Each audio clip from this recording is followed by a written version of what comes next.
That was retired Chicago Police Lieutenant John Garrido. He was one of three people who spoke in front of the House Judiciary Committee Tuesday. They answered questions on how Chicago city leaders handle the issue of crime. Joining us right now is Lieutenant John Garrido. Thanks for being with us this morning.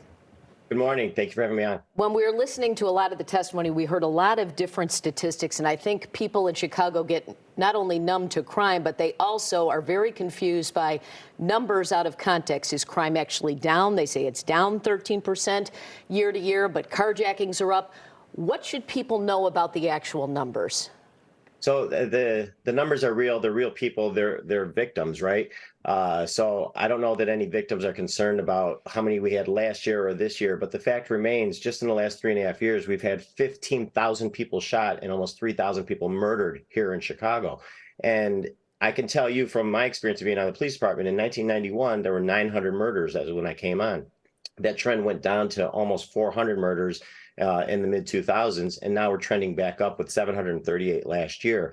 And you're right, people are just become numb to these numbers, and they're not shocking anymore. But we're definitely trending in the wrong direction, and a lot of that has to do with the policies and the statutes that have been put in place. And as bad as that is, the Major Cities Chiefs Association says crime is going up everywhere, even places that don't have cash bail reform. And per capita, crime is much higher in like 19 other cities, including St. Louis, Baltimore, Memphis.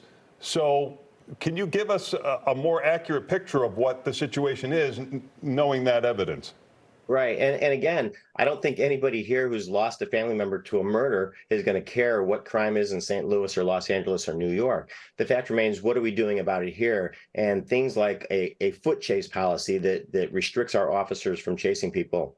The no cash bail, the lack of accountability of arresting people. We went from, in 2016, arresting 225,000 people a year to down to 38,000 people a year. We're not arresting anybody anymore. We're not holding people accountable, and they're running rampant. We've got kids now are doing carjackings. There's our burglaries are through the roof.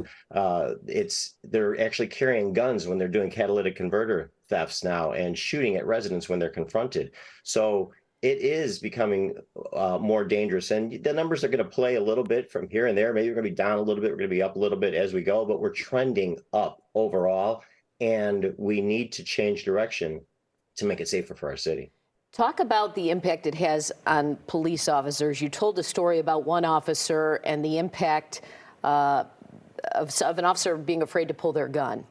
Yeah, so that was one officer that was overcome by an offender who was on PCP. He was repeatedly banging her head against the ground as other officers tried to get him off, tasing him, and nothing was working. They finally subdued him, but she experienced permanent brain damage and head injuries. And she actually said that she thought she was going to die. She felt like she should shoot him, but she didn't, because she didn't want her family or the department to go through the scrutiny the next day. So it's causing officers to second guess themselves, which is extremely dangerous. Let's listen to what Cook County State's Attorney Kim Foxx said. It's a joke, and it is exploitive of the people who live here and who have been victims of crime. We have needed reasonable, common sense gun laws to be passed since the early 90s. John, one of your comments was about defunding police, and hasn't the budget increased since 2018 from $1.1 billion to $1.3 billion? Is the criticism that maybe it's not being spent in the right way, or? There's the allocation is part of it, but you can almost say the way they're defunding police is they're not filling positions. We're down 2,000 police officers, and what they do is they take the budget, and while there's money budgeted for the police department, they don't fill the positions. So they're talking about removing another 600 positions from the budget. So it's all a shell game, unfortunately, and so we don't have the resources that I believe that we need to make sure that we keep everybody safe. And it's an impact to the morale of these officers. They're exhausted. They're running on fumes. We've got officers that are continually getting their days canceled, last summer especially, but they're having a difficult time just managing their own lives just to try to get out there and work every day. Retired Lieutenant Police Officer John Garrido, we appreciate you joining us this morning. Thank you, John. Thank you for having me on. We should also mention that Chicago Mayor Brandon Johnson